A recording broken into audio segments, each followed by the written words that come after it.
presentar voy a compartir la presentación. Creo que listo. ¿Me confirman si es que se ve? Le puse en pantalla completa.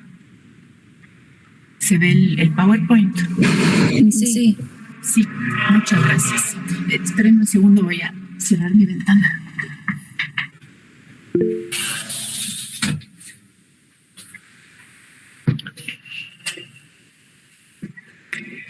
Gracias. Entonces, bueno, ahí está mi inscripción, mi correo electrónico también por si después quisieran mantener el contacto de algún modo, ahí estoy contenta de responderles. Entonces, la presentación se llama ¿no? Producción de Naturaleza y Territorio, el desarrollo del Estado Verde, que además entiendo es parte de los artículos que entiendo Oscar hizo circular, en donde desarrollo el inicio como de estos argumentos, de la argumentación que voy a presentar hoy. Entonces, como les había planteado, ¿no? mi interés fue entender cuál era la participación del Estado en los procesos de neoliberalización de la naturaleza, entendida la neoliberalización como el proceso en el cual se permite y se invita al mercado, ¿no? a las leyes del mercado capitalista, se le pone en el centro, digamos, de las acciones de conservación. Se crean ¿no? soluciones de mercado, se plantea que el Estado es inoperante para resolver las crisis ambientales y entonces se establecen una serie de mecanismos. Los más conocidos son los pagos por servicios ecosistémicos, pero ahora estamos asistiendo a un montón de desarrollo de nuevos mecanismos en el marco del cambio climático, como los mercados de carbono, ¿no? Entonces, la neoliberalización sería este proceso en que el Estado retrocede aparentemente y el mercado entra a la regulación ambiental, ¿no? La contaminación, la degradación ambiental es gestionada a través del mercado, para lo cual es vital crear mercancías, además de otros mecanismos. Ahora les puse aquí esta cita de Homs y Kavanagh en que nos dice que de todas formas hay que tener mucho cuidado con esta idea de que la conservación neoliberal es nueva, ¿no? Sino que el capitalismo ha estado gestionando la naturaleza desde mucho antes de que surgiera el neoliberalismo como etapa última del capitalismo, ¿no? Mi enfoque, mi estudio de caso para hablar de este tema es el programa Sociobosque en Ecuador, que ya les voy a contar un poco más a detalle lo que es, pero es un programa de conservación de bosques, ¿no? De pago por conservación de bosques del Ministerio del Ambiente del Ecuador. El contexto en el que hago este análisis, que fue realizado el trabajo de campo entre el 2012 y lo seguí realizando hasta el 2016, ¿no? Recopilando información y reflexionando. Fue la aprobación de la Constitución del 2008 en el Ecuador, que siguió un proceso amplio de asamblea constituyente, que es muy famoso, creo yo, porque fue la Constitución que integró los derechos de la naturaleza en su texto. Y además estableció que el régimen de organización del Estado era el buen vivir o summa causai en quichua. Entonces ahí les he puesto los textos específicos de los cuales están integradas estas dos ideas, y me centro también en el que dice: la naturaleza o Pachamama, donde se reproduce y realiza la vida, tiene derechos, ¿no? Y tiene 3 derechos, reconoce la Constitución ecuatoriana: que se respete integralmente su existencia, al mantenimiento y regeneración de sus ciclos vitales, estructura, funciones y procesos evolutivos, y un tercero que está en el siguiente artículo, que es más bien un derecho humano o multicultural, diría yo, intercultural, perdón, en que dice que los pueblos y nacionalidades indígenas, el pueblo del Ecuador tiene derecho a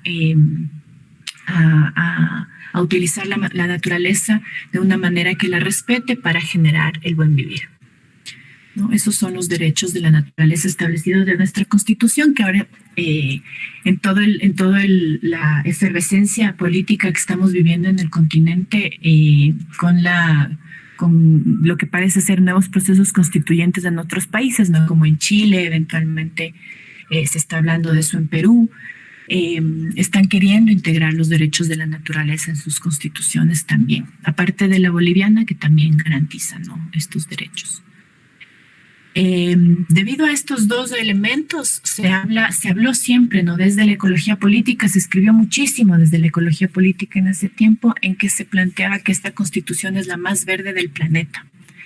La constitución ecuatoriana también fue escrita en la presidencia de un conocido académico y activista ambientalista ecuatoriano, que es Alberto Acosta, que seguramente muchos de ustedes conocen.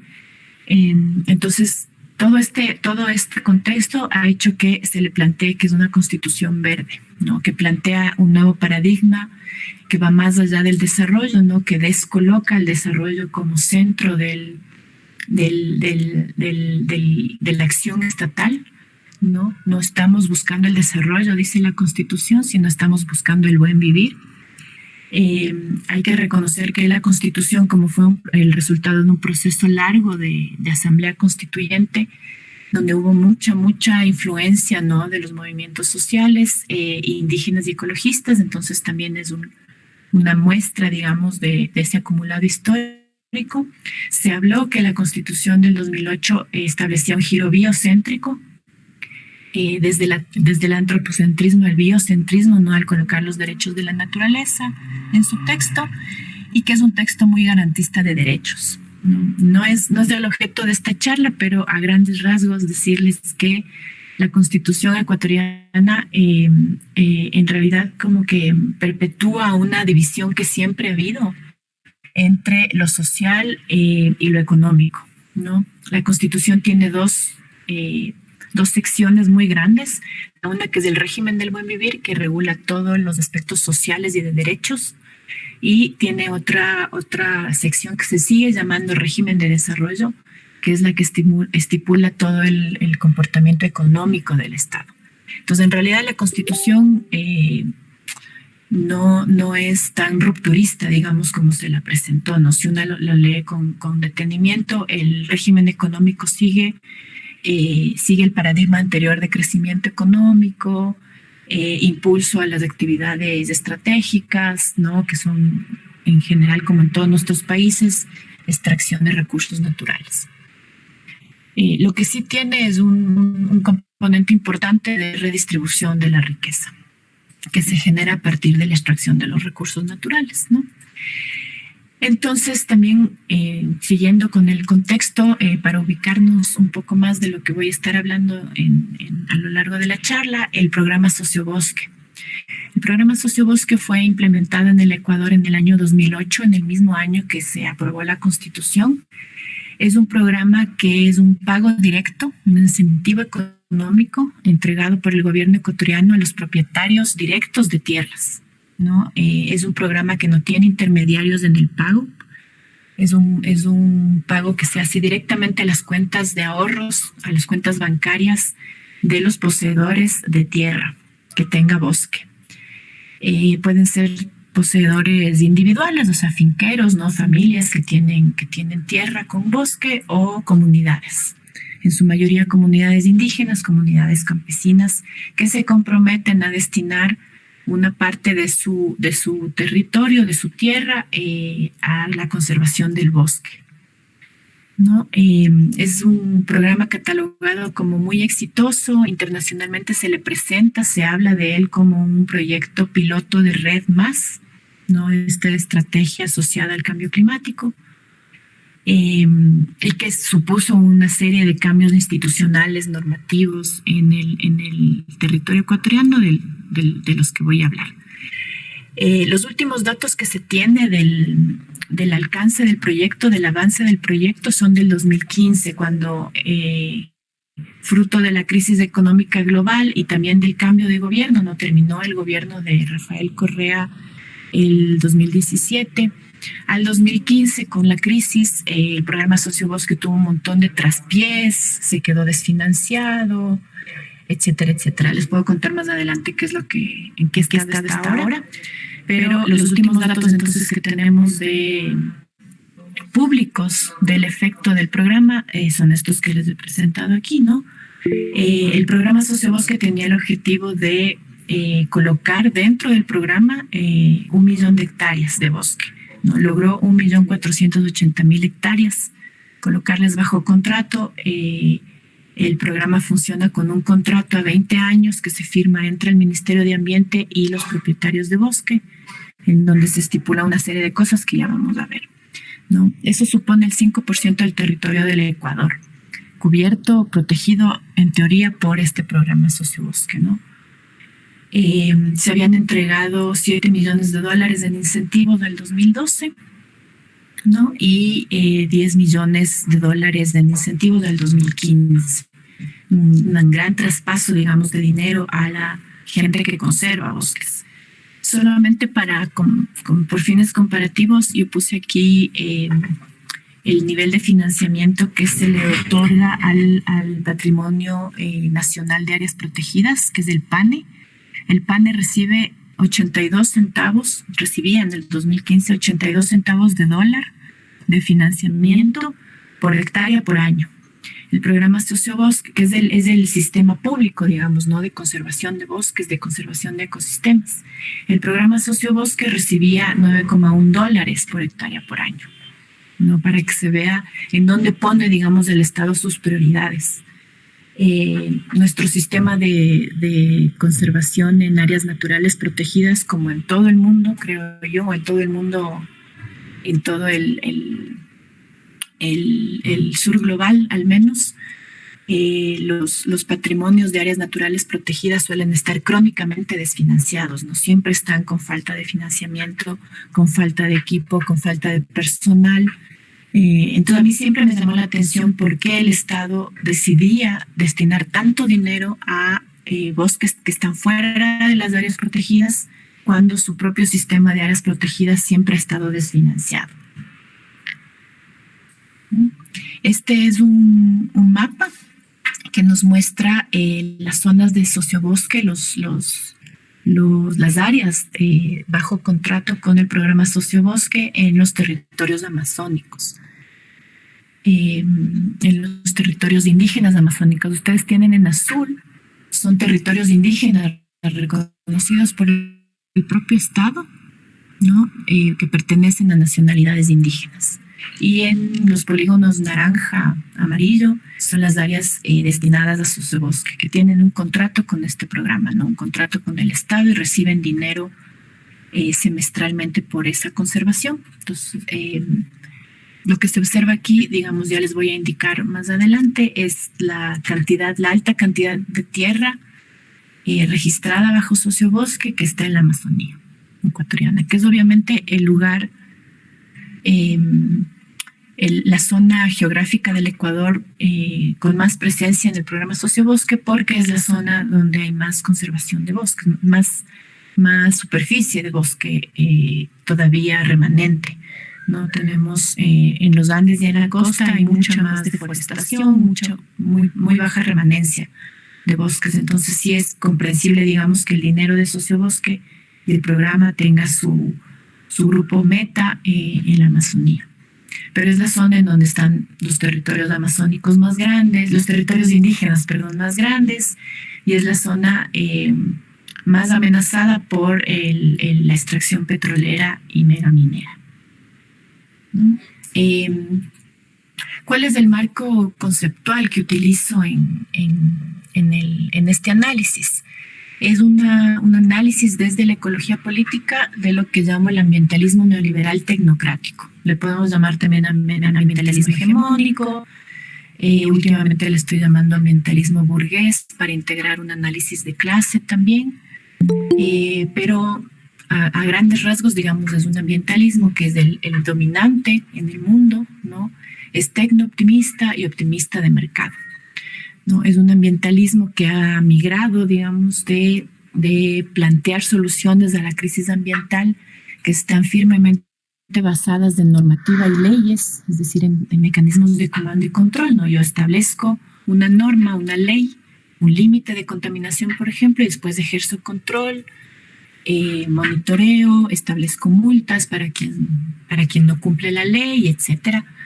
Se ha transitado desde esa idea hacia la idea de que es mejor incentivar la conservación de bosques o incentivar la reducción de la contaminación, usualmente a través de dinero, no incentivos económicos. Es un ambientalismo que además propone reducir la intervención del Estado, le he puesto entre comillas porque, como vamos a ver, esa reducción es aparente, ¿no? El Estado lo que hace es crear las condiciones para que entre el mercado a regular la contaminación o la degradación ambiental.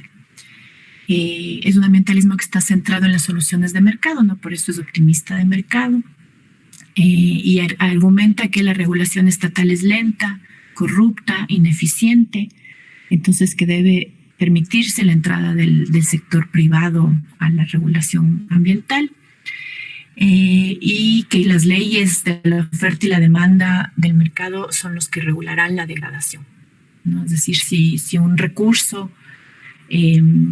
provoca degradación, digamos, el mercado debe actuar para disminuir la compra de ese recurso, lo cual derivará en que se conserva el recurso o se disminuye la degradación, ¿no? Aquí les he puesto algunas citas de algunos actores, ¿no? Ecólogos políticos. Barro en 2005 nos hablaba de que todos estos mecanismos lo que buscan y lo que plantean es que la naturaleza solo podrá salvarse si se le incluye en el sistema capitalista, en el mercado capitalista, ¿no? Y entonces se tienen que producir instrumentos de financiarización, de mercantilización y de privatización de tierra, de recursos para poder controlar la devastación ambiental. Ustedes van a encontrar todos estos discursos en las discusiones de cambio climático, ¿no? La lucha contra el cambio climático a nivel institucional, a nivel de las Naciones Unidas, de los estados, ha estado basada y ha centrado mucho sus soluciones en soluciones de esas financieras, de mercantilización y de privatización, ¿no? La discusión se ha acelerado mucho con la crisis climática. Un concepto central también de este tipo de ambientalismo es el desarrollo sostenible, entendido como un desarrollo más amigable con el ambiente, ¿no? Si ustedes recuerdan, el concepto de desarrollo sostenible trata de armonizar el crecimiento económico, el desarrollo económico con la conservación de la naturaleza, con la conservación ambiental o la preservación. Y cuando uno desarrolla el concepto, digamos, lo analiza más, en general siempre hay una tendencia a culpabilizar a la pobreza, ¿no? Se plantea que la pobreza es la causa de la degradación ambiental porque la población pobre degrada su entorno. Entonces el crecimiento económico es mandatorio no solo por razones sociales, sino ambientales. Y aquí, por ejemplo, les he puesto una cita de uno de los documentos de Sociobosque, de uno de los manuales que sacó el Ministerio del Ambiente para implementar este proyecto, este programa, en donde se plantea específicamente eso, ¿no? Los altos niveles de pobreza en las zonas rurales del Ecuador inducen a la deforestación como estrategia de subsistencia, digamos, una postura paternalista, ¿no? No es decir, bueno, deforestan por malvados, sino porque necesitan subsistir. Y eso genera la pérdida de bosques, la pérdida de servicios ecosistémicos, y etcétera, etcétera. No se dice una sola palabra, digamos, de la degradación provocada por los grandes proyectos del capital, ¿no? Por extracción petrolera, minera, el avance del agronegocio, etcétera, etcétera. Entonces, ¿qué nos dice alguna de la literatura crítica de la ecología política sobre el ambientalismo hegemónico, ¿no? Neoliberal, tecnocrático, con todos sus adjetivos?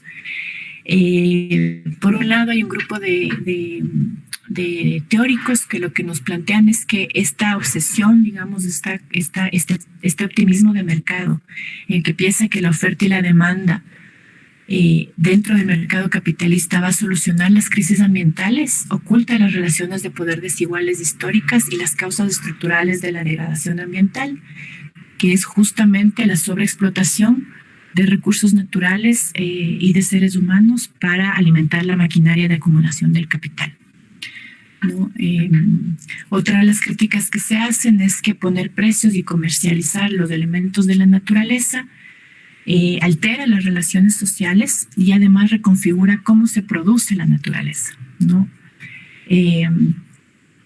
Es decir, que todos estos esquemas que parece que tienen un efecto positivo, ¿no?, en entregar dinero a las personas que históricamente han conservado un bosque, a la larga influyen en cómo esa naturaleza empieza a ser percibida, producida y vivida, ¿no? Alteran las relaciones de las poblaciones locales con su entorno natural.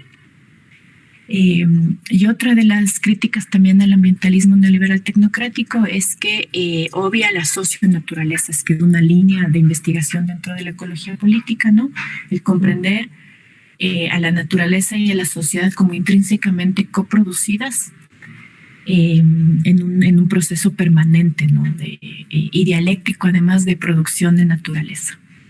El ambientalismo neoliberal tecnocrático lo que hace una y otra vez es continuar con la separación histórica entre seres humanos y naturalezas, al plantear que se necesita conservar espacios sin personas, ¿no? Establecer estas áreas de reserva de la acción humana, porque la acción humana es cualquier acción humana es la que degrada el ambiente.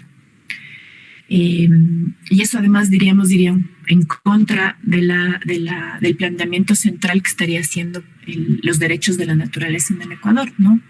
Que lo que buscaban era un poco reintegrar, digamos, al ser humano en la naturaleza. Entonces, ¿cuál es el argumento? Ya entro a analizar, ahorita ya entraría a analizar el programa Sociobosque. Solo quería confirmar que me estén escuchando, porque como no veo la pantalla del Google Meet, no sé si estoy hablando sola. No, sí, Melissa, sí, te escuchamos, claro. Muchas gracias. A veces pasa que uno se desconecta y no se da cuenta. Entonces yo entro de lleno, como les decía, con este preámbulo, este marco conceptual, analizar el programa Sociobosque en específico. El programa Sociobosque, como les dije, inició en el año 2008 en el Ecuador, de la mano del recientemente posesionado gobierno de Rafael Correa, ¿no?, que proponía una serie de cambios estructurales al Estado ecuatoriano. Uno de esos fue establecer este programa, ¿no? Era un programa que decía que constataba, digamos, que muchísima del dinero que se dedicaba a la conservación se perdía en intermediarios, en burocracias, en intermediarios tipo ONGs. Entonces, que uno de los mecanismos más eficientes para conservar bosques era dar los incentivos directamente a las personas propietarias de esos bosques para que inviertan ese dinero en la conservación del bosque y también en generar buen vivir, ¿no?, en nuestro contexto. Como la mecánica del programa es que se firma un contrato, ¿no? La comunidad o el finquero, la familia finquera, firma un contrato con el Ministerio del Ambiente en el cual se compromete a conservar el bosque que está dentro de su propiedad. Y como parte de la firma del contrato se tienen que entregar títulos de propiedad, mapas georreferenciados y otros documentos. Hubo una reacción inicial, digamos, a decir, este programa lo que está haciendo es que le va a quitar la tierra a la gente.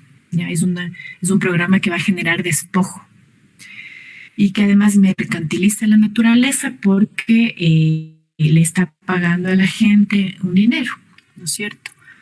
Y hubo muchas críticas, yo misma escribí al respecto en ese entonces, ¿no? Con esta crítica de que era un proceso de mercantilización y de despojo de la tierra. Luego, ya comprendiendo mejor con el desarrollo del programa también, más bien el problema, digamos, del programa Sociobosque, el análisis crítico, va por otro lado. Entonces, el programa en realidad no genera, digamos, este despojo inmediato y visible, ¿no? No le quita la tierra a la gente y tampoco produce una mercancía, entonces no mercantiliza, ¿no? Y tampoco coloca las tierras en un mercado, ¿no? Es un programa estatal que entrega dinero a las personas, pero no es que hay un mercado operando que regula el precio, digamos, de los bosques, ¿no? Como si se piensa que podría funcionar el esquema de red más asociado al cambio climático, ¿no? Entonces, ¿cuáles son las diferencias? A mí me interesaba entender eso, cuáles son las diferencias y el Estado qué estaba haciendo ahí, ¿no? Y a qué nos podía llevar, además del programa Sociobosque en el futuro. Entonces, los planteamientos que yo hago en general de lo que hace el programa Sociobosque es que es un programa a través del cual el Estado crea las condiciones, no para crear mercancías verdes como lo que se pensaba, sino para continuar con la extracción de petróleo y minerales, ¿no? Es para mantener el status quo, es una forma de greenwashing, digamos, de lavado verde, ¿no? Mientras cultiva una imagen verde a nivel internacional, porque fue muy reconocido el Estado ecuatoriano por este programa, lo que permite el programa, lo que podría permitir es el mantenimiento del status quo y de que nuestra economía siga basada en la extracción de petróleo y minerales, ¿no? Y que esto es posible gracias a la producción de naturaleza y territorio nacional enmarcados en el concepto de desarrollo sostenible, ¿no? De esta idea, como les decía, de armonizar el desarrollo social con la conservación de la naturaleza, el desarrollo entendido como desarrollo económico y de culpabilizar a la pobreza, ¿no? Y también esto es posible porque el Estado actúa como terrateniente, ¿no? Que reclama derechos sobre los servicios ecosistémicos. Aun cuando haya reconocimiento de territorios indígenas, aun cuando haya reconocimiento de propiedad privada, ¿no? De propiedad privada y comunitaria, el primer paso que tiene que ocurrir para que un programa así entre en operación es que el Estado acepte que es dueño de la tierra.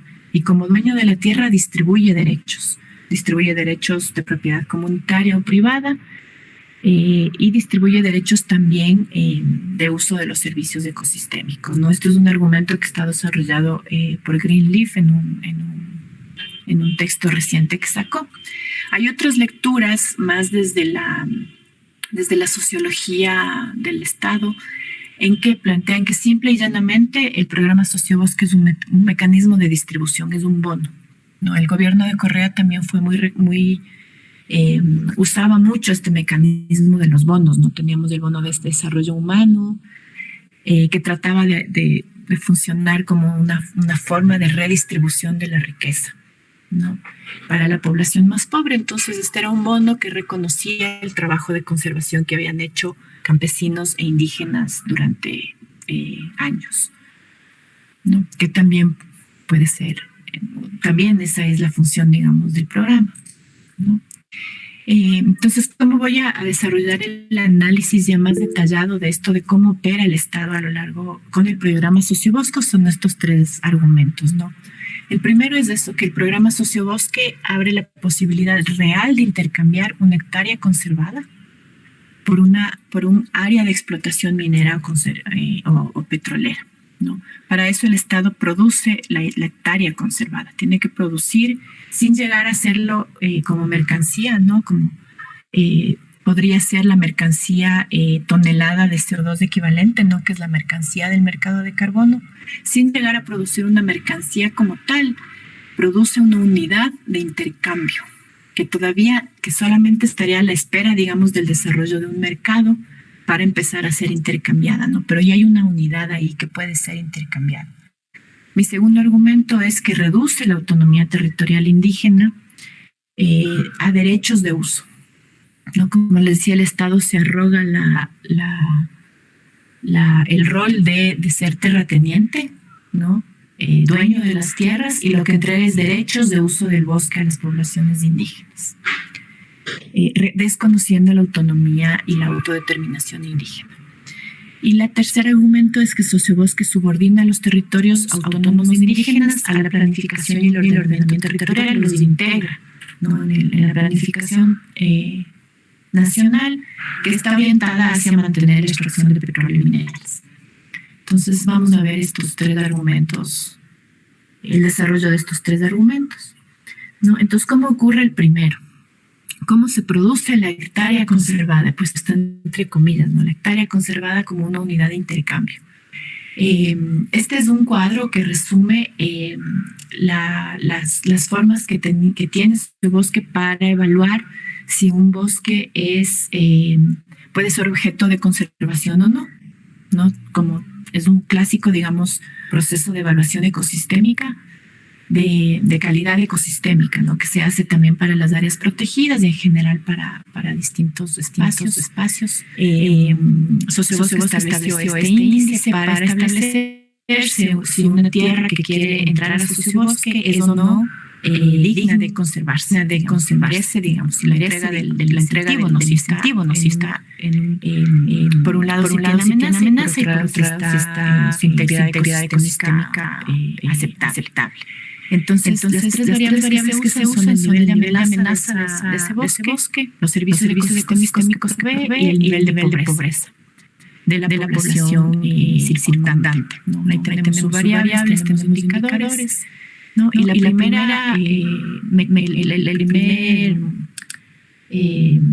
paso, digamos, que se cumple es crear esta idea de la hectárea conservada como algo que está lejos de la acción humana, ¿no? Para que un bosque sea merecedor de conservación, tiene que demostrarse que está fuera de la acción humana y que está amenazada por ella, ¿no? Entonces se mantiene esta división entre seres humanos y naturalezas, en donde se entiende que la naturaleza que debe ser conservada es la naturaleza prístina, segregada, ¿no? De los espacios sociales.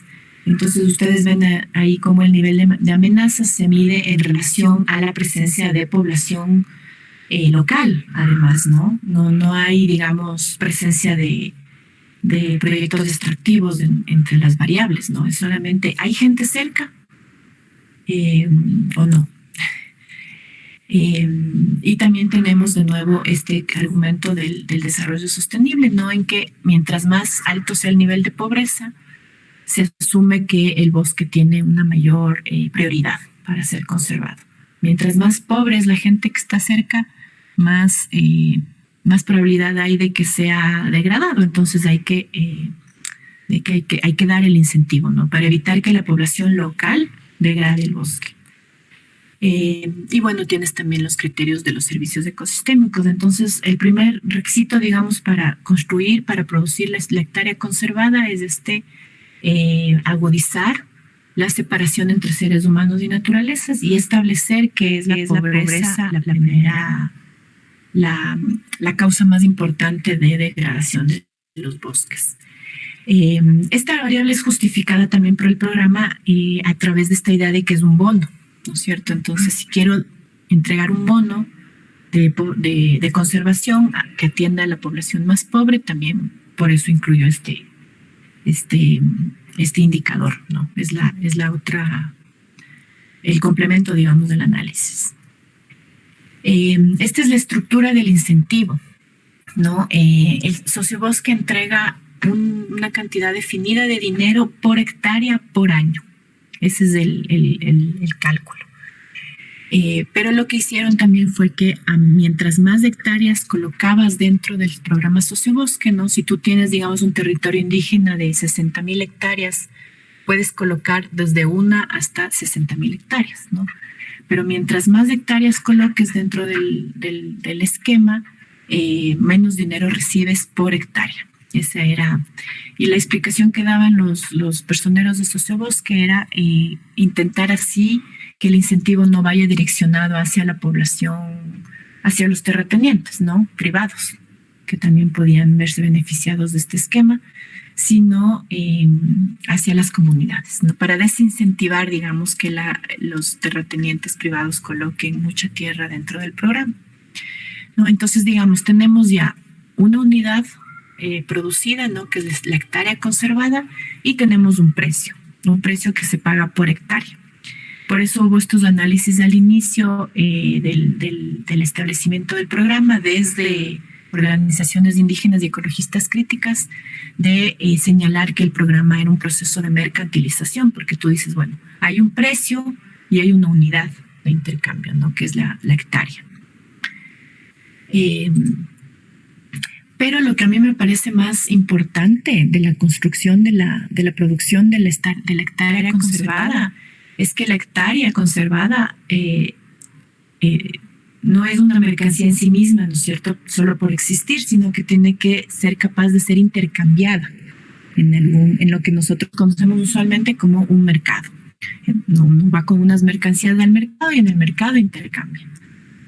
Así es como funciona el mercado de carbono, como está empezando a funcionar estos mercados de ecosistemas o de biodiversidad, ¿no? Pero ¿qué sucede aquí? Aquí no hay un mercado, ¿no? El precio es reconocido por el Estado.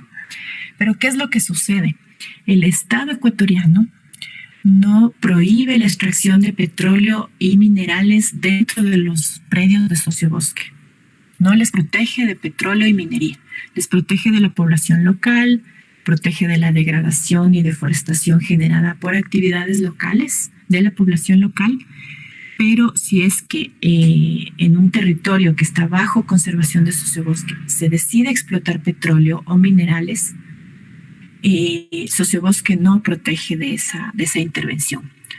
Esto está basado en esta realidad legal, digamos, de que el Estado es dueño del subsuelo, ¿no es cierto? Que pasa en casi todos nuestros países, me parece. Entonces, en la realidad, y aquí les puse un trozo de la entrevista al gerente de Sociobosque. El sociobosque, lo que podría funcionar ahí es que las hectáreas conservadas que van a ser afectadas por la extracción petrolera podrían ser utilizadas como argumento para reclamar compensación por esa extracción, ¿no? Entonces, digamos, una comunidad indígena dice, bueno, yo recibo $20,000 al año por esta zona de conservación que me da sociobosque. Si tú vas a dañar esa área que está conservada porque vas a extraer petróleo, yo voy a dejar de recibir esos $20,000 al año. Entonces, págame los $20,000 al año, ¿no? Entonces, una estrategia, un argumento para negociar la compensación. Así es como lo entendía el gerente nacional de Sociobosque y cómo se ha planteado a los socios, se les llama a los socios de Sociobosque, ¿no? Entonces ahí, por ejemplo, dice, ¿no? Se va a delimitar el área que se afectaría por una extracción petrolera o minera, se excluiría esa área del programa Sociobosque, por lo cual disminuiría el pago. Entonces es un argumento para exigir la compensación a la petrolera, ¿no? Entonces dice, no es problema de Sociobosque, yo no puedo hacer nada respecto a eso. El petróleo es una estrategia, un recurso estratégico, ¿no? Entonces no es posible. Y bueno, aquí está este es un extracto de un folleto que circulaba entre los socios del programa, que se llamaba Preguntas y Respuestas Frecuentes del Proyecto Sociobosque, y ahí se explica lo mismo, ¿no? Que si llega una empresa petrolera o minera, Sociobosque no puede hacer nada.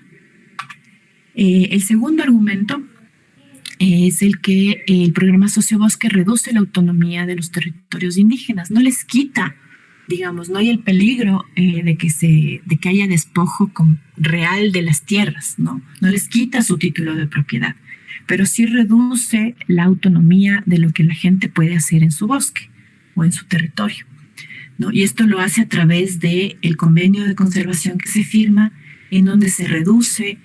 El convenio de conservación estipula una serie de actividades prohibidas, de obligaciones que deben cumplir los socios durante 20 años, ¿no? Es un convenio largo, no sé, se entrega, es durante 20 años, se puede renovar automáticamente si nadie dice nada, y estipula una serie de actividades prohibidas que, de nuevo, insisto, vuelven a establecer como prohibido todo aquello que hace la población local, ¿no? Todo lo que puede hacer la población local tiene algún nivel de prohibición, ¿no? Los usos que se le puede dar a los bosques por parte de la población local están prohibidos, ¿no? Además, se les obliga a una serie de cosas, ¿no? La principal es que la población pasa de facto a ser guardabosques del bosque, ¿no? Y guardabosques que tienen que además rendir cuentas al ministerio, ¿no? Además, bueno, se tiene que hacer un plan de inversión, un plan de manejo. Esto en lo real, lo que ha hecho es que las comunidades indígenas se han embarcado en una serie de gastos, ¿no? De contratación de consultorías para hacer los planes de manejo, para delimitar el territorio, para levantar planos georreferenciados, una serie de gastos, digamos, de una una especie de tecnificación, ¿no?, de las comunidades indígenas. También hay una parte en la que se señala que si la población local, los socios de sociobosque incurren en rompen cualquiera de los ítems establecidos, van a tener que devolver el incentivo, ¿no? Y hay un esquema de cuánto se tendría que devolver. Esto todo el mundo ha dicho que no es tan grave porque en realidad nunca va a suceder esto, ¿no? Que siempre se puede solucionar de algún modo. Digamos, si es que una comunidad deforesta una parte del área conservada, ¿no?, por cualquier razón, se va a llegar a algún acuerdo con el ministerio y que en lo real, así en la práctica diaria, no va a pasar esto de que les hagan devolver el incentivo, ¿no? Pero está estipulado en el manual. El manual extrañamente no señala qué pasa si es que el Estado incumple, como si pasó, como les contaba al inicio, a partir del 2015 con la crisis económica global, el Ecuador se desfinanció también y el programa Sociobosque dejó de pagar los incentivos que se pagan cada 6 meses a los finqueros y a las comunidades, y hay comunidades que dejaron de recibir el incentivo por 2 años, ¿no? Ahí no pasa nada, digamos, no hay un mecanismo de multarle al Ministerio de Ambiente ni nada parecido. Esto les puse, es un fragmento de la Constitución ecuatoriana, solamente para establecer que el Ecuador es un estado que se reconoce intercultural y plurinacional. Esto quiere decir que el Estado reconoce los territorios indígenas y los reconoce como espacios de soberanía política, cultural, social y ambiental, ¿no? Reconoce a las comunidades indígenas, a los gobiernos indígenas como actores políticos que tienen control sobre un territorio en base a una ocupación ancestral, ¿no? Y que se respetara la forma de organización social, es decir, hay un respeto, un reconocimiento a la autodeterminación indígena, ¿no? Pero al tener al firmar un convenio en donde tienes una serie de prohibiciones del uso de tu territorio, esta idea, ¿no?, de la plurinacionalidad y el reconocimiento de los territorios ancestrales indígenas como espacios de autodeterminación queda reducida a lo que decía al inicio, a los derechos de uso del bosque. Tú puedes usar el bosque mientras hagas todas las tareas que el Estado decide que son sostenibles, ¿no? Entonces queda reducido de manera impresionante la autonomía indígena. Bueno, lo que había planteado antes, ¿no? El Estado, a través del programa Sociobosque, define qué son actividades racionales y sostenibles. Así las llama en el convenio. No es las comunidades las que definen, sino el Estado. Y todo lo que salga de ese marco podría ser objeto de determinación del contrato, ¿no?, del convenio. Entonces, bueno, ahí les puse 2 fotografías, ¿no?, del impacto de la actividad petrolera en la Amazonía. Arriba tenemos un derrame de crudo en la Amazonía Norte y abajo la megamina Mirador en la Amazonía Sur, que es el primer proyecto megaminero que tenemos en el Ecuador, que empezó a operar hace 2 años. No teníamos megaminería en nuestro país, una cosa súper nueva para nosotros. Y como les decía, el sociobosque no protege de esto, ¿no? Aquí está un extracto del convenio de sociobosque, donde están las obligaciones de las comunidades, hay un montón, ¿no? Y estas son las obligaciones del Estado. Entonces hay un desbalance fuerte, ¿no?, como les estaba contando. Y el tercer argumento que planteo para analizar el sociobosque es que el programa subordina los territorios autónomos indígenas y las planificaciones locales a la planificación nacional, ¿no? Y esto con el objeto de garantizar la continuidad de la extracción de petróleo y minerales. La planificación y el ordenamiento territorial del Ecuador está orientado a eso, ¿no?, a garantizar el modelo extractivo. Y eso se hace a través del ordenamiento territorial para los territorios amazónicos, ¿no? Les había mencionado antes que había un énfasis del programa en la Amazonía, ¿no? Esto se debe, por un lado, a que la mayor cantidad de ecosistemas remanentes que tenemos en nuestro país están en la Amazonía, y eso se debe, por supuesto, a la presencia de territorios indígenas. Ahí están más del 90% de las reservas del petróleo, además de minerales, agua y biodiversidad. Es una zona muy, muy compleja, ¿no? Como la Amazonía de todos los países de Sudamérica.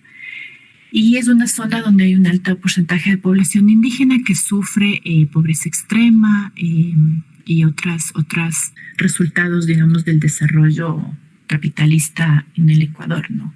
Que ha subdesarrollado toda la Amazonía. Nuevamente les presento este mapa para contarles, ¿no?, que el énfasis en la Amazonía del programa, el 80% de las hectáreas bajo conservación en sociobosque están en la Amazonía. El 57% de ese 80% está en la Amazonía centro-sur, que esto es importante porque hacia la Amazonía centro-sur, que les voy a señalar aquí, ¿no?, que es esta, es la zona hacia donde está avanzando la frontera petrolera. El petróleo en Ecuador se extrae de la Amazonía norte, de toda esta zona que estoy señalando, y la frontera petrolera está avanzando hacia el sur. Y es fuerte de graves conflictos con los territorios indígenas, porque como pueden ver, es una zona donde se ha conservado bastante la titularidad indígena, ¿no? Y en la Amazonía Sur, esta zona que señalo acá, es la frontera, es el distrito minero del sur, se dice. La mina que les mostré en la fotografía está ubicada aquí. Y están 11 de las 13 nacionalidades indígenas del Ecuador, en la Amazonía ecuatoriana. Este es un cuadro que muestra la cantidad de dinero distribuido por provincia en Ecuador, en donde las provincias en rojo, las barras en rojo son las provincias amazónicas. Entonces tenemos que todas las provincias amazónicas juntas reciben el 54, más de la mitad, digamos, de los incentivos de sociobosque. La otra provincia que recibe mucho incentivo de sociobosque es Esmeraldas, que es la provincia costera que pertenece al Chocó, a la bioregión del Chocó, que cubre desde Panamá hasta Ecuador, ¿no? Y toda la costa colombiana, que también es una zona de muchísima riqueza y de muchos bosques remanentes. Pero la gran cantidad, la mitad de los incentivos se van a la Amazonía, ¿no? Entonces, este ordenamiento del territorio amazónico que planteo, que he hecho el sociobosque orientado hacia seguir garantizando la continua extracción de petróleo y minerales, empieza con un masivo proceso de regularización de la tenencia de la tierra que ha promovido sociobosque, porque tú para firmar el convenio con sociobosque debías de entregar todos estos documentos, ¿no? Títulos de propiedad, bueno, tenías que sacar una comunidad tenía que tener una cuenta bancaria, hacer un plan de inversión en qué vas a usar el dinero, ¿no? Levantar un mapa georreferenciado de la propiedad y del área que se va a destinar a sociobosque, y también una serie de documentos para los socios comunitarios, ¿no?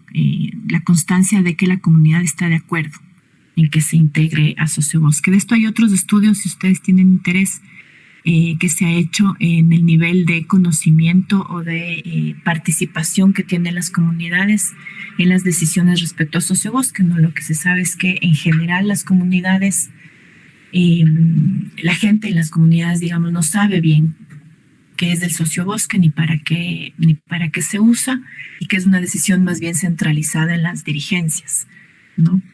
Pero digamos que el programa pide todo esto, ¿no? El tema de exigir títulos de propiedad lo que generó es una masiva titularización de la tierra, que como en todos nuestros países, nuevamente en las zonas rurales suele ser un problema, ¿no? Muy poca gente tiene su título de propiedad, usualmente son ocupaciones históricas basadas en derechos de uso, en contratos de compraventa, ¿no? Y eso suele ser un limitante, digamos, para la entrada del capital en el campo, ¿no? Aquí solamente datos para mostrar que sociobosque generó un proceso masivo de titularización de la tierra, ¿no? Este es otro mapa que hicimos con el colectivo de geografía crítica, en donde mostramos, aquí sí tratamos de mostrar la complejidad y los solapamientos de las áreas de sociobosque, ¿no? Como les había contado, digamos, los polígonos rosados, lilas que están aquí, son las áreas más grandes que se ven a la escala del mapa, que tienen contrato con Sociobosque. Hay unas pequeñitas que son contratos individuales, no socios individuales. Lo que tenemos en cuadrados grandes con números son los bloques petroleros, ¿no? Como les decía, la extracción petrolera se hace en el norte de la Amazonía, pero está avanzando hacia esta zona. Todo esto está lotizado, ¿no? Son bloques que se ofertan en el mercado internacional, se licitan permanentemente, no se ha logrado, algunos están en operación, otros en exploración, pero la frontera se está avanzando hacia el sur. Y los cuadrados amarillos son concesiones mineras, ¿no? En esta zona por la escala no se ve, pero toda esta zona que acumula concesiones mineras es territorio Shuar, por un lado, de la nacionalidad Shuar, y donde están los proyectos megamineros como el que les mostré en la fotografía. O sea, ese es el primero y se planifica 2 más. Y el territorio Shuar también tiene predios bajo Sociobosque, pero que por la escala no se observan en este mapa. No, lo verde son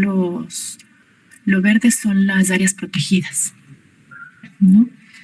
Entonces este solapamiento lo que nos permite es como pensar, ¿no? ¿Qué función va a tener Sociobosque en el caso de que a cualquiera de estos territorios indígenas se le quiera obligar a aceptar la extracción minera, ¿no? Aquí hay mucha resistencia indígena.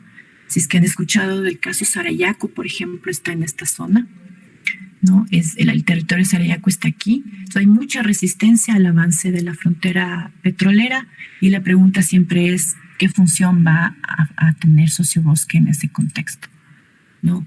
Una comunidad que tiene firmado un contrato con el Estado, ¿qué capacidad de resistencia tiene? Bueno, están las flechas señaladas. Y para terminar con dos igual extractos de los testimonios del gerente de Sociobosque. En este testimonio lo que nos está contando es que él estuvo en una asamblea con el pueblo, con la nacionalidad Shuar, la que les comentaba antes, y que la conversación giró en torno a que no hay que oponerse al petróleo porque sí, ¿no? Entonces dice, no hay por qué tener posiciones de no y no, porque eso no lleva a nada, y finalmente lo que puede pasar es que se imponga la extracción minera a la fuerza, ¿no? En cambio, con el Sociobosque, decía él, ustedes tienen capacidad de dialogar y de negociar, ¿no? El modo que les había explicado antes. Dice, de no tener ese no radical, ¿no? Sino de conversar. Este es una imagen producida por el pueblo Shuararuta, en donde están estableciendo claramente que no quieren minería, ¿no? Es una campaña que están llevando a cabo el pueblo Shuararuta, que es una de las organizaciones de la nacionalidad Shuar, en donde denuncian las concesiones mineras dentro de su territorio, que son los cuadrados rojos, y establecen que no quieren minería, ¿no? Pero el pueblo Shuararuta tiene contrato con Sociobosque. Y este es otro extracto de la entrevista con el gerente de Sociobosque, en que dice que en todo caso lo que ellos sí pueden establecer y exigir es que la extracción petrolera o minera que se realice dentro de un área de Sociobosque tenga los mismos estándares y seguridades que si fuera en un área protegida. Y aquí solamente quiero terminar con este mapa que generamos también como colectivo de geografía crítica. Sé que es un poco lleno de cosas, pero este mapa lo que nos muestra es en la figura que está rodeada de verde, este perímetro verde.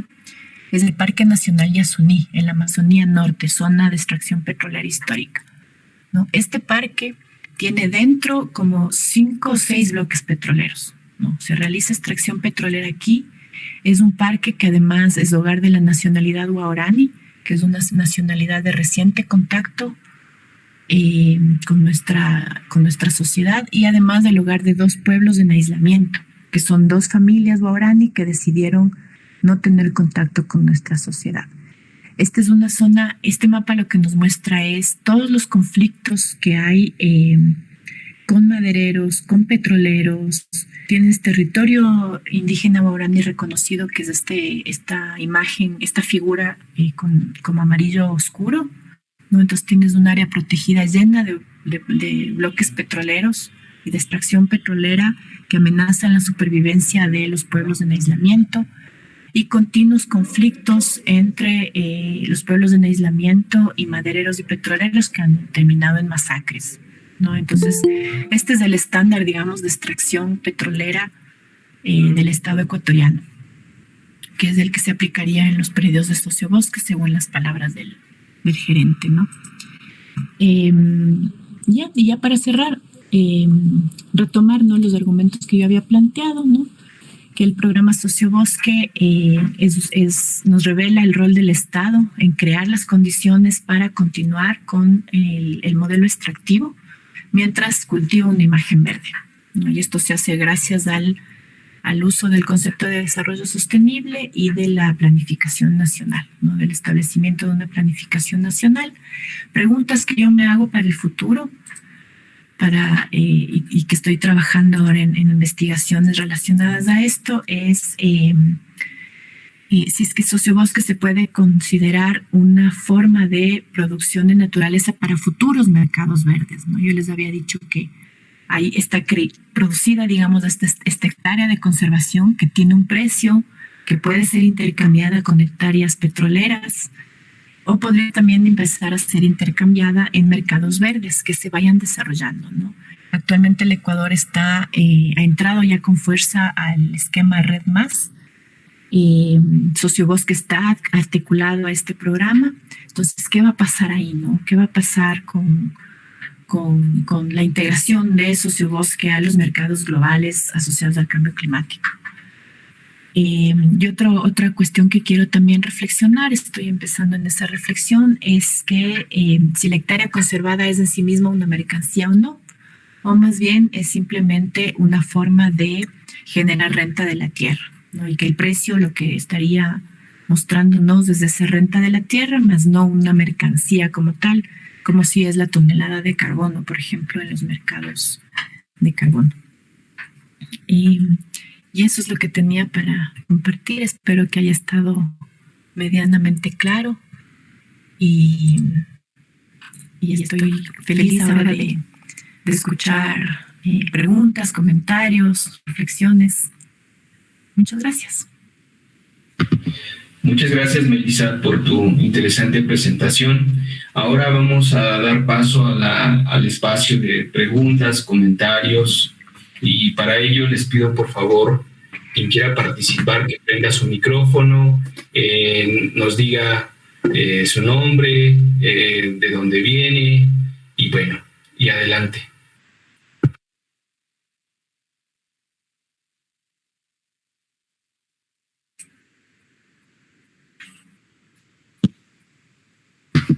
Adelante, Ángel.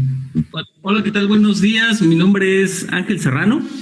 Yo soy profesor de una universidad de México. Soy mexicano. Y pues antes que nada agradezco la presentación. Me pareció bastante interesante, bastante relevante. Obviamente estoy interesado en este tipo de temas, en ecología política y conflictos socioambientales.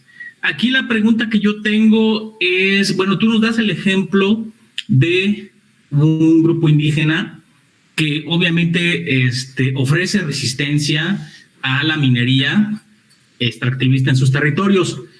Yo me preguntaba si hay ejemplos, otra vez, de grupos indígenas que también ofrezcan resistencia, pero no solo a la minería, sino al establecimiento en sus territorios de este programa, del programa de sociobosque. Si son capaces de pues hacer esta reflexión que tú nos mencionas del lado perverso que puede tener este programa, que por un lado pues el discurso oficial que es para la conservación, pero pues que tiene muchos mecanismos que están llevando o pueden propiciar pues esto, la mercantilización y neoliberalización de la naturaleza. Muchas gracias otra vez por la presentación. Gracias, Ángel. ¿Contesto ahora? Sí. Como gustes, Melissa, o quieres escuchar otra intervención.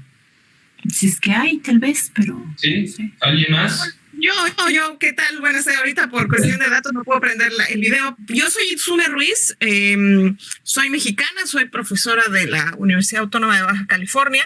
Y bueno, primero felicitar la exposición, muy clara, muy precisa, y la verdad es que ayuda a comprender, digamos, a profundidad, esta perspectiva, y ya aterrizada, digamos, en un caso. Mi pregunta es, dada la reconfiguración política que se está dando y que en Ecuador también de alguna manera se está generando, ¿cuál es la perspectiva en torno, digamos, a este estatus que, como bien entendemos, pues es difícil como meter reversa, pero digamos, dado los contextos, a lo mejor, como comentaba el compañero anterior que intervino, de resistencias, de un reacomodo político, estaríamos pensando la posibilidad de que esta tendencia pueda irse frenando, o a lo mejor la tendencia o la perspectiva no es del todo optimista. Gracias.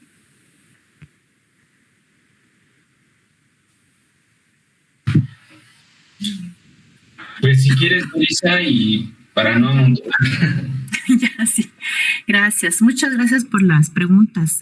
A ver, Ángel, sí, no hay resistencia al sociobosque. Hubo en un inicio, como en el 2000, entre el 2009 y 2010, en que algunas dirigencias, digamos, del movimiento nacional indígena, ¿no? La Confederación de Nacionalidades Indígenas, que es la organización indígena a nivel nacional, y algunas filiales como de segundo grado que tienen más contacto con organizaciones ecologistas críticas, sacaron unos 2 comunicados, por ejemplo, diciendo que se rechaza minería, petróleo, servicios ecosistémicos y sociobosque en sus territorios, ¿no? Comunicados muy potentes, muy fuertes, resultado de sus congresos nacionales, como en el 2009. Pero poco a poco lo que fue pasando fue que todas las comunidades, todas las nacionalidades empezaron a firmar con sociobosque. Porque en el contexto, digamos, en que ocurre esto es, digamos, sociobosque llega y te dice, bueno, tú has conservado el bosque por décadas, por milenios tal vez, y el Estado lo que quiere hacer es reconocerte ese trabajo. Y como los territorios son grandes y los bosques son grandes, el dinero era mucho dinero. O sea, es entre $20,000, $60,000 por lo menos, casi a las nacionalidades de la Amazonía. Entonces, con ese dinero, claro, la gente podía hacer montones de cosas, ¿no? Entonces, no hubo casi resistencia, porque todo lo que la gente te dice es que tiene de malo en que nos paguen por algo que estamos haciendo ya, que es conservar el bosque. Y también como el trabajo de reflexión y de difusión de este análisis crítico es difícil, porque frente a la amenaza del petróleo, frente a la amenaza de la minería, este programa aparece como una buena alternativa, ¿no es cierto? Que además permite el desarrollo local, porque es una fuerte inyección de dinero. Es muy difícil, digamos, oponerse a eso. Entonces, por ahora el programa, las principales críticas al programa ha sido que no está pagando porque el Estado no tiene dinero. Entonces ha sido como el mayor problema. Pero sí, no hay resistencia. Es muy difícil, por eso es tan difícil, digamos, esquemas tipo servicios ecosistémicos, red más, sociobosque. Es difícil articular la crítica ya en la práctica política, ¿no? Porque en las emergencias, digamos, del día a día, una inyección de dinero le viene bien a todo el mundo, ¿no? Pero bueno, en eso estamos un poco. Y la otra pregunta de Itsume, las perspectivas ahora, me imagino que, no sé si te referías al cambio de gobierno. Como les había comentado, bueno, Rafael Correa terminó el 2017, ¿no? El programa en general ya venía desfinanciado. vino este gobierno que ganó con Rafael Correa, pero rápidamente hizo pacto con las élites bancarias y económicas. Y lo que ha sucedido en temas ambientales es que tuvimos como 5 o 6 ministros de ambiente que vienen de los sectores empresariales casi siempre. Se fusionó el Ministerio de Ambiente con el de Agua.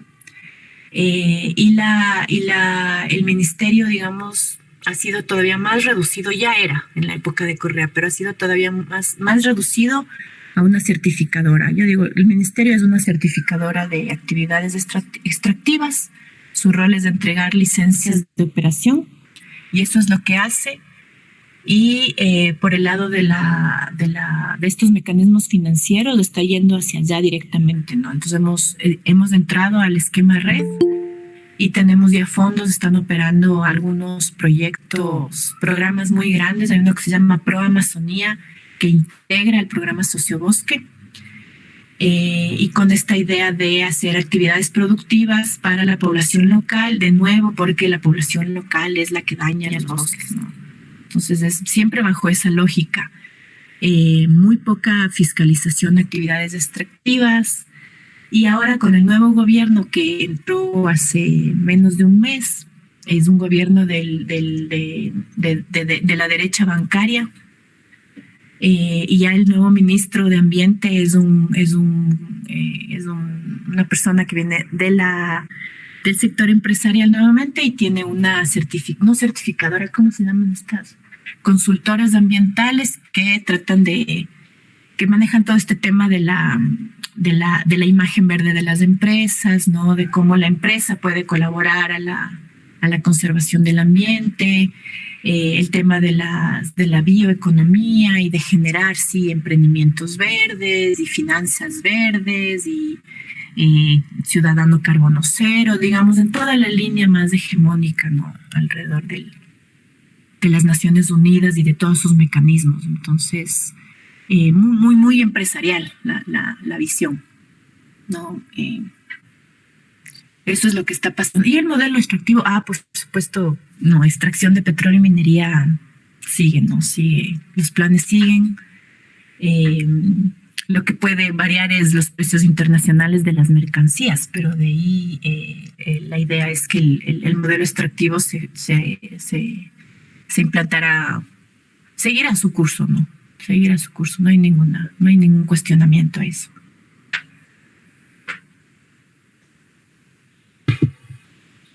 Bueno, adelante. Déjeme poner la cámara. Hola, buenas tardes. Buenas. Y es un gusto nuevamente estar aquí en estas sesiones tan interesantes, pero ahora sí, de verdad me llamó mucho la atención. Melissa, muchas gracias. Me parece que es una investigación bastante exhaustiva, muy detallada, y me causa también muy buena impresión que tengan información como por ejemplo esta notificación de las concesiones de minerías. Pues supongo que ha de ser porque hay en su país estoy hablando desde México, yo estoy dando por eso que estás desde Ecuador, ¿verdad? Sí. Entonces, sí tener acceso a esa información que muchas veces pues en nuestro país no está actualizada, eso lo sé. Todas las concesiones mineras vienen relacionadas en un mapa, pero no están actualizadas. De hecho, parece que ya tiene cerca de 8 años que no se actualiza esa información, entonces es difícil tener con certeza cuántas hectáreas o cuál es la superficie concesionada, aunque oficialmente se maneja que en nuestro país son cerca de 24 millones de hectáreas. Entonces es muchísimo, es una tercera parte de nuestro territorio nacional. Entonces cuando presentas estos mapas con el registro tan detallado, eso de verdad le felicito muy sinceramente, porque habla precisamente del trabajo que nos gustaría a nosotros hacer, ¿no? accediendo a esta información. Felicitarte por eso. Y en segundo lugar, Melissa, mi inquietud es respecto a la legislación. Ahí puse un comentario. Yo desde acá, desde afuera y desde México, lo que vemos en la legislación tanto constitucional como específica en lo que se refiere a todas las cuestiones ambientales, vemos que, por ejemplo, todo este marco normativo de Ecuador es fuerte en cuestión de salvaguardar los recursos naturales, de tener un fuerte sentido de responsabilidad ambiental.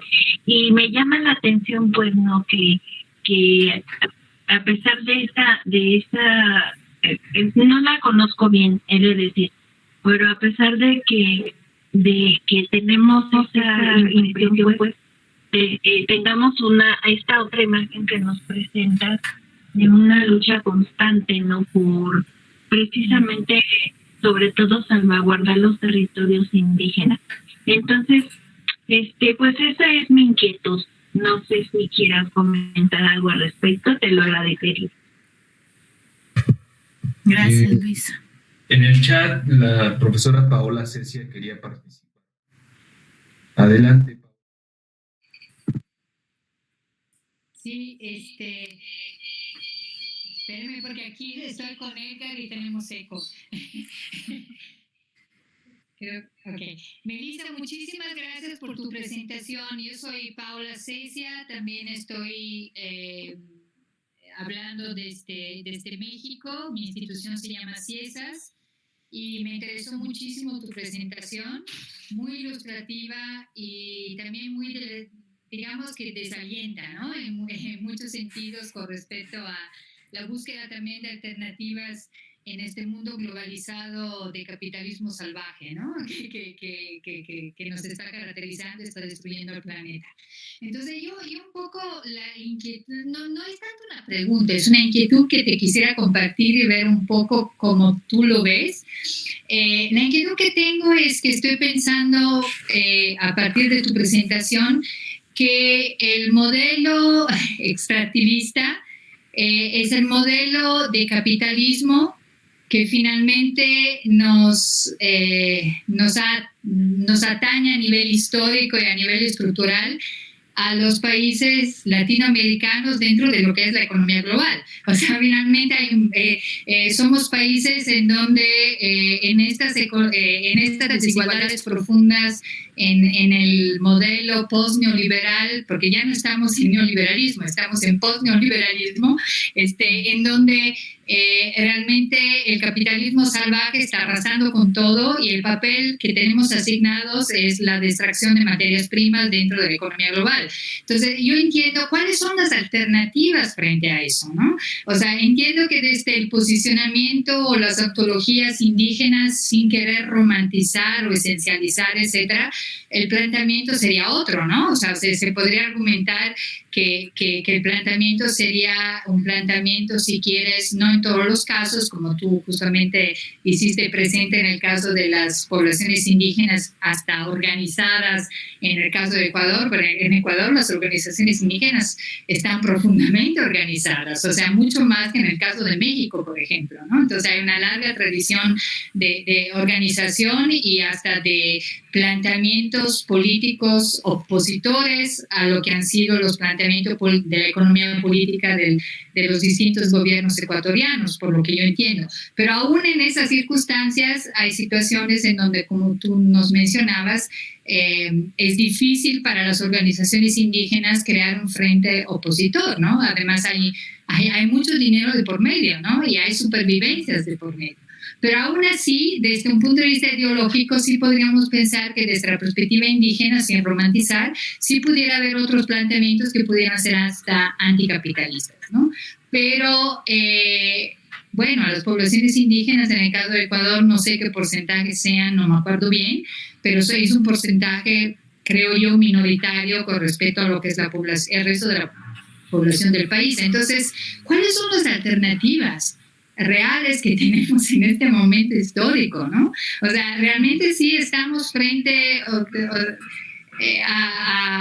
estamos viendo la destrucción del planeta, la destrucción ecológica, modelo extractivista que no tiene forma de pararse, pero realmente, ¿tú cómo lo ves desde Ecuador y desde tu experiencia? O sea, realmente, ¿cuáles son las alternativas que se tienen, tanto a nivel de gobierno y de política gubernamental, según la ideología, el posicionamiento ideológico de cada gobierno? Entiendo que ahora están con un gobierno declaradamente derechista, a diferencia de otros anteriores, pero y también desde la perspectiva de quienes estamos en contra de que eso siga sucediendo, ¿no? O sea, ¿cómo la ves tú desde la posición de Ecuador?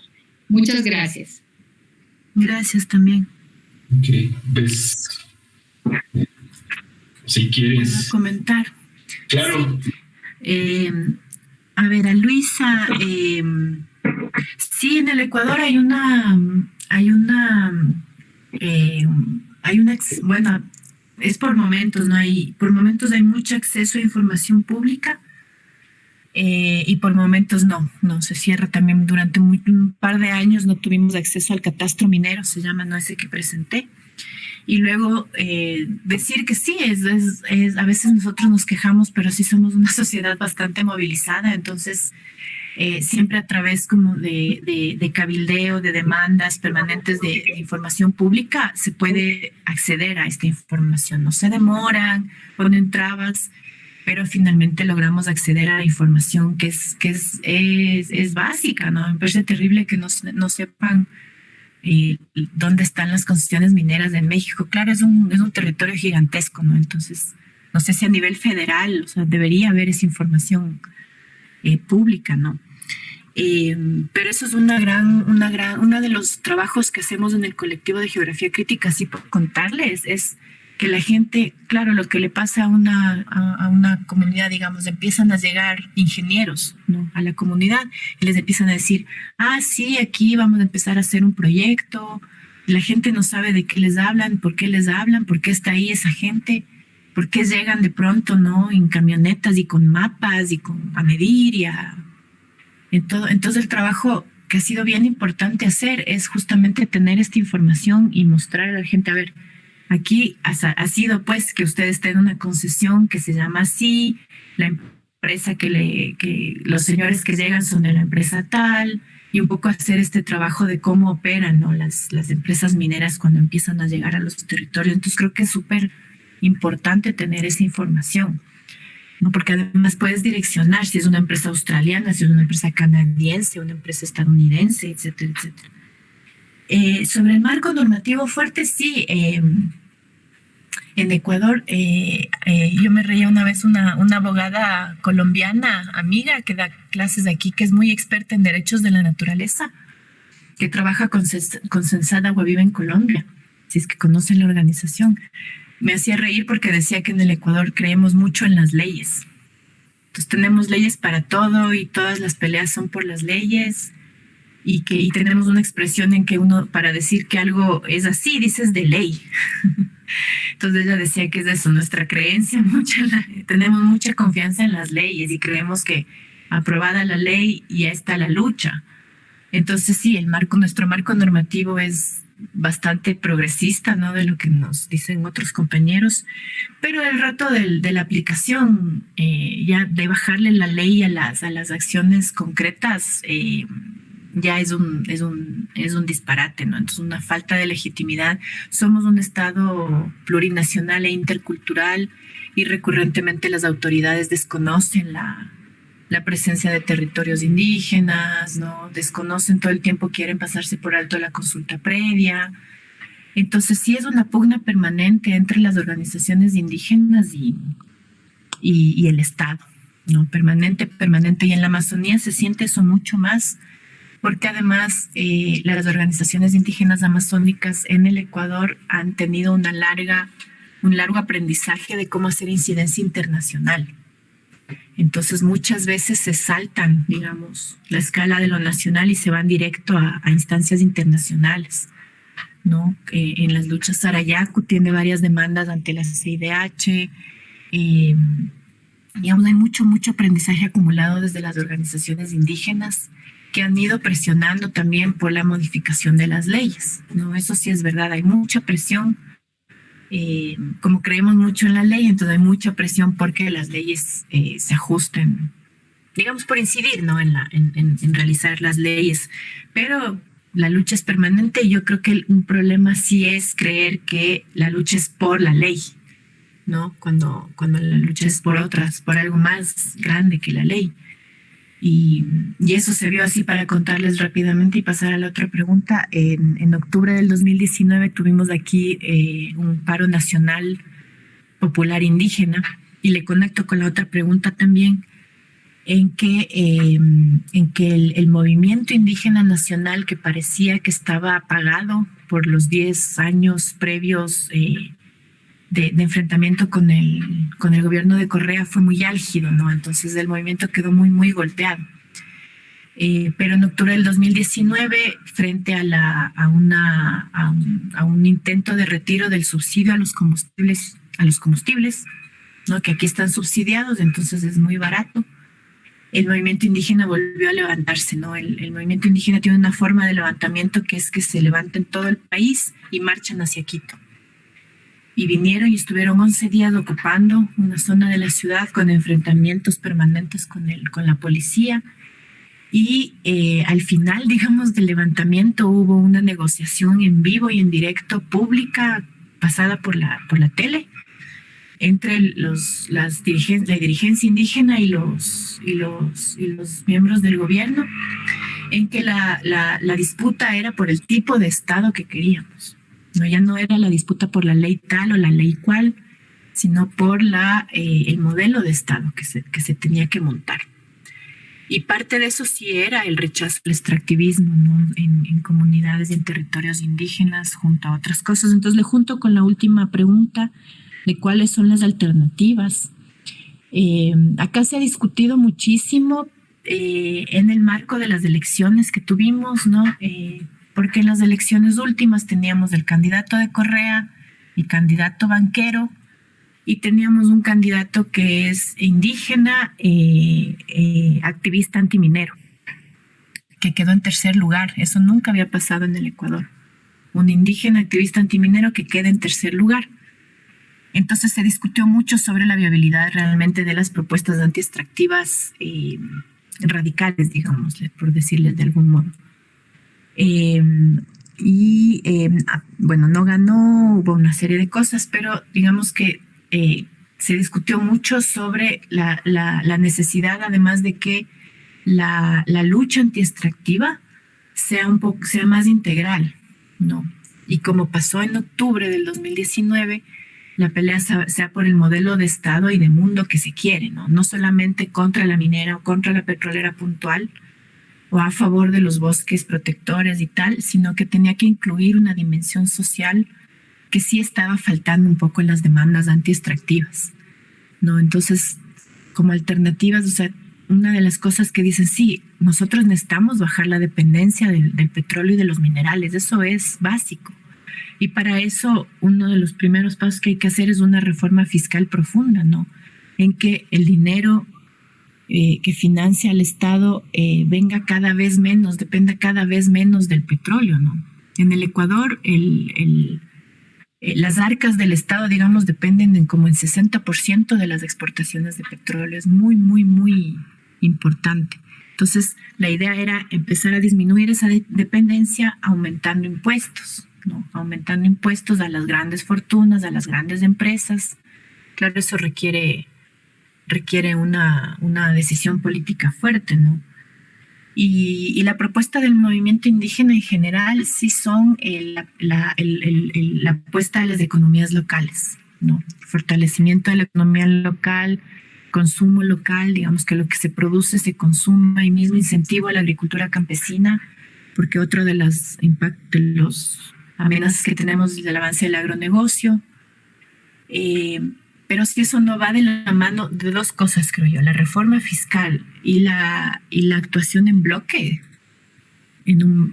regionales que logren pelear el poder de las transnacionales, se ve bien difícil y en este momento sí estamos un poco nosotros como isla aquí, ¿no? Entre Perú, en donde parece que finalmente gana Castillo, Colombia, en donde a lo mejor gana Petro, no sé si Lula volverá en Brasil, y nosotros con un gobierno absolutamente de derecha que no va a articular con los otros países, ¿no? Entonces, pero esos bloques regionales para negociar en mejor condición en el mercado global son obvios, ¿no?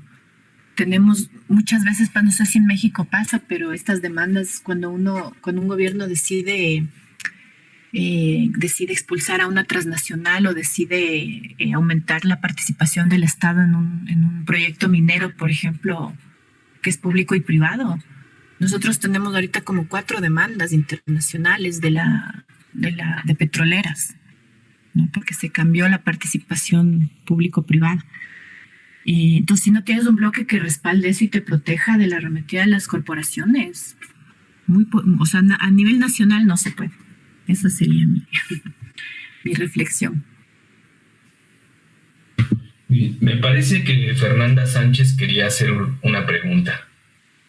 Uh-huh. Sí, hola, buenas tardes. Creo que no me veo muy bien, es que tengo cerrada la puerta porque mi compañera está grabando un video para la universidad, entonces por eso estoy así, pero bueno, muchísimo gusto. Yo soy abogada, comunicadora social y periodista y doctoranda en Derecho en la Universidad del Rosario. De hecho, mi tesis de pregrado va a ser un libro y hablé de esa tensión entre ambiente y desarrollo. Yo quisiera preguntarte, lo que dijiste, que Tatiana dijo sobre las leyes, eso pasa también en Colombia. En Colombia es un país bastante...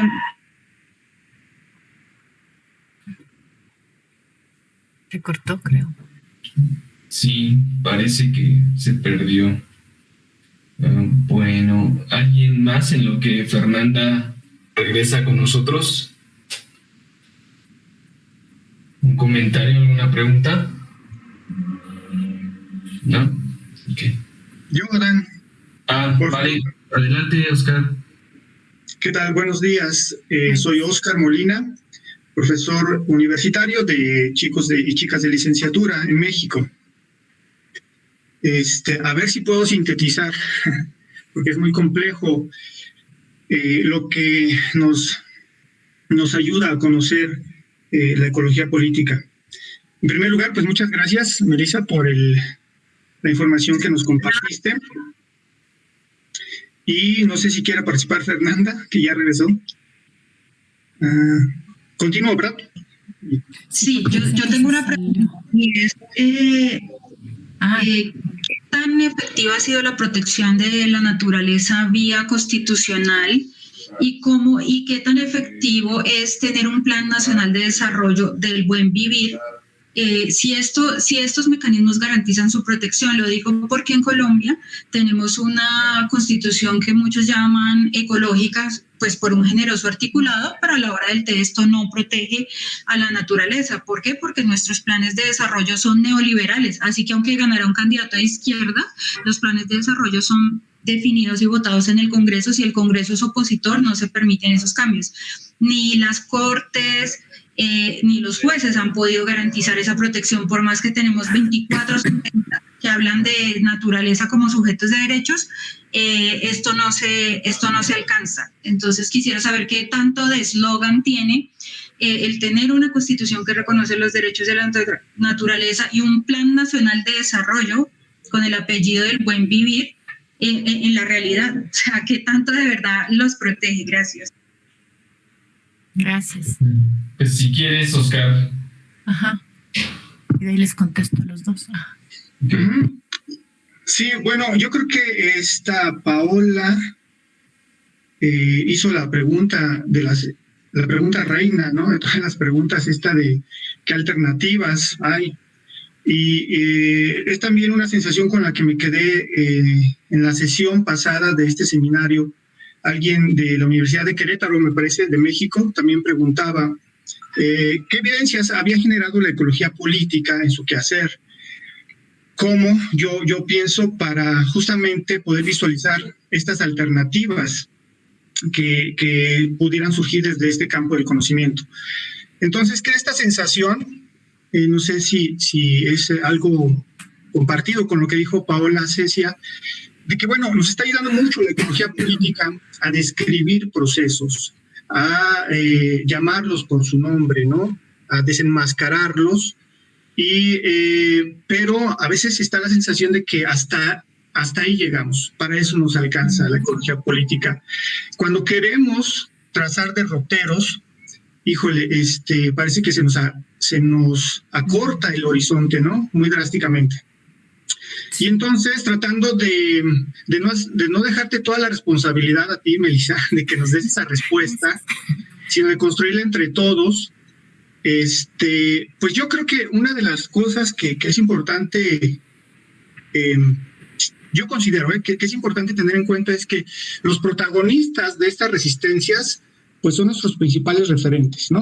A mí me parece muy interesante cómo nosotros desde afuera podríamos decir, ¿cómo es posible que estas comunidades indígenas, viendo lo que realmente representa el programa de Socio Bosque, acepten ese financiamiento, ¿no? Y la verdad es que lo hacen. Eso sucede en México también, con los pagos por servicios ambientales.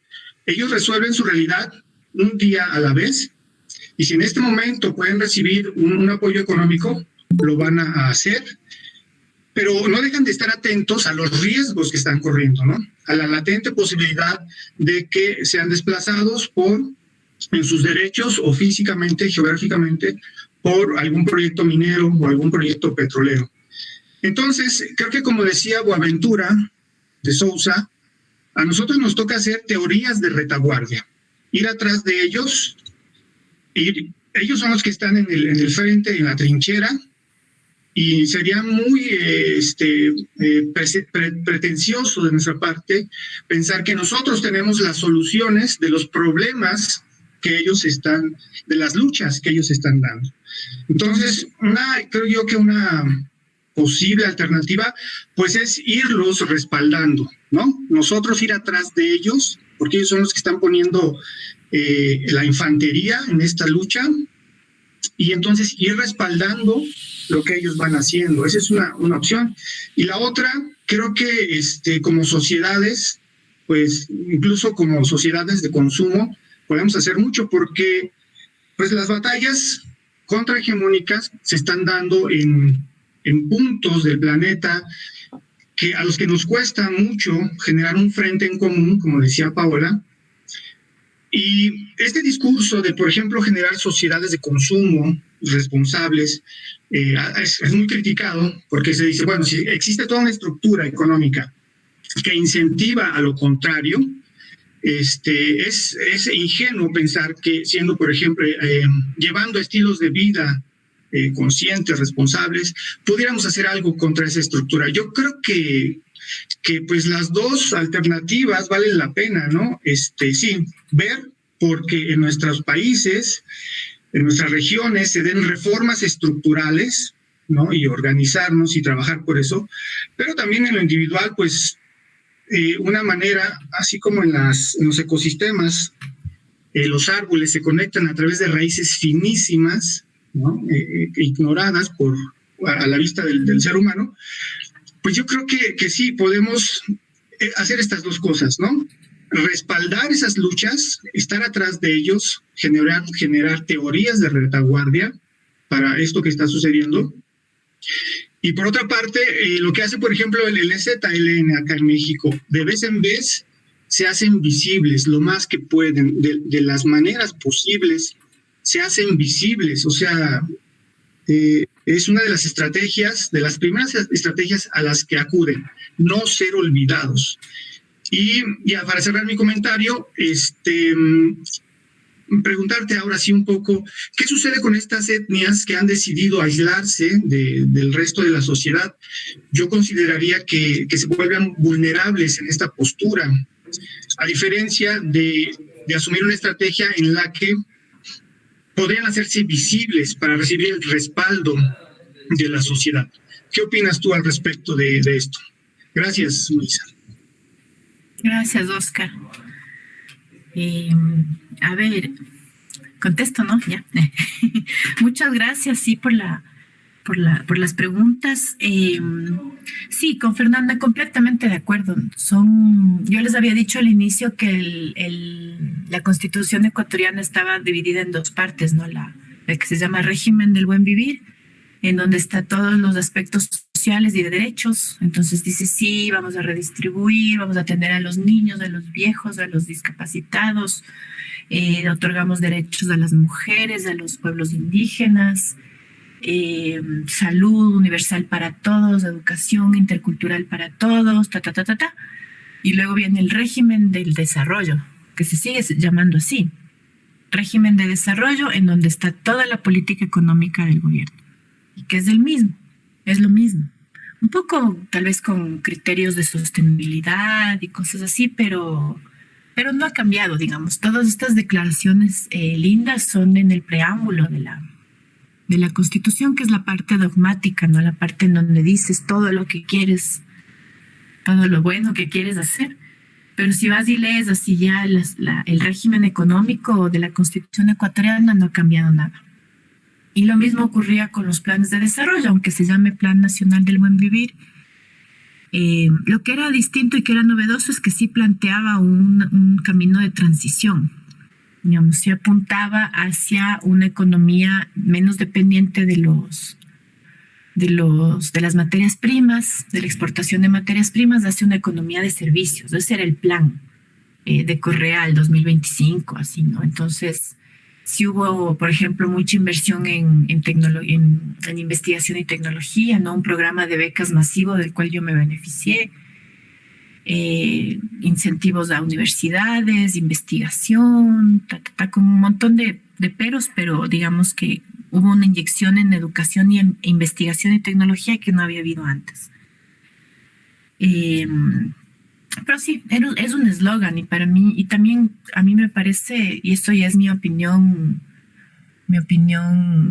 en otro tema que es de interés de mi investigación, que es que los derechos de la naturaleza, tal como se entienden y tal como se disputan y se litigan, afianzan la separación entre seres humanos y naturalezas.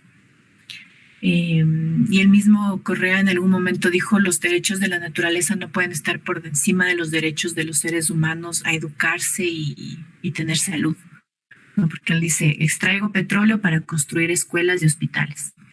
Entonces creo que no es una buena estrategia política, me parece. A mí es una buena estrategia legal tal vez de litigar. No ha habido muchos casos de litigio, ¿no? En Colombia, claro, tú dijiste muchos casos de litigio por los derechos de la naturaleza, de los ríos, de las montañas, de las ballenas.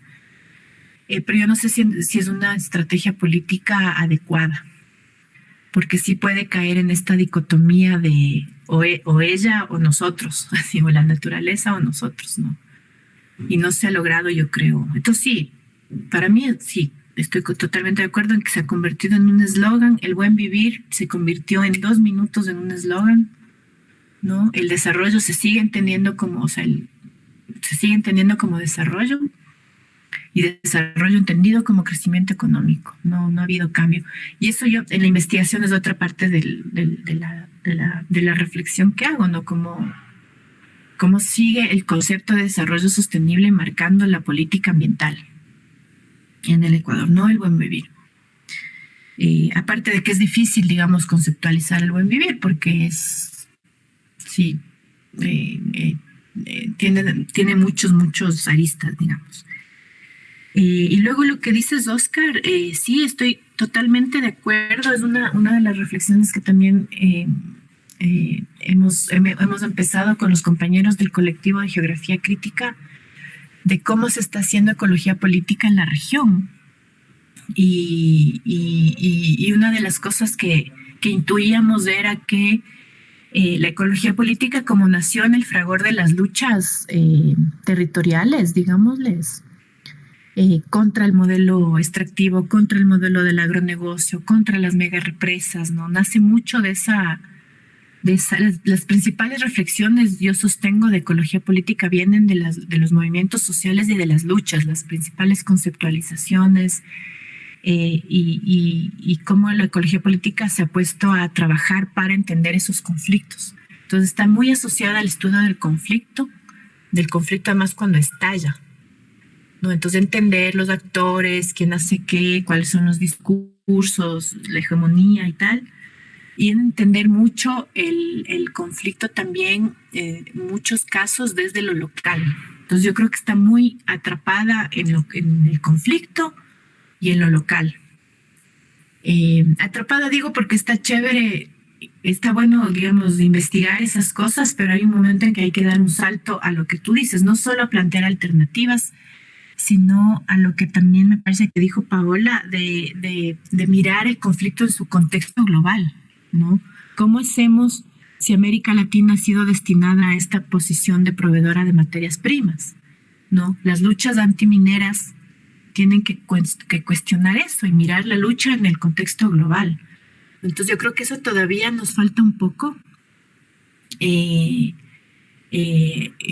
Aumentar, para mí eso, la ecología política tiene que un poquito dar ese salto desde lo local, cómo escalar las alternativas, ¿no? Cómo escalar hacia arriba las alternativas.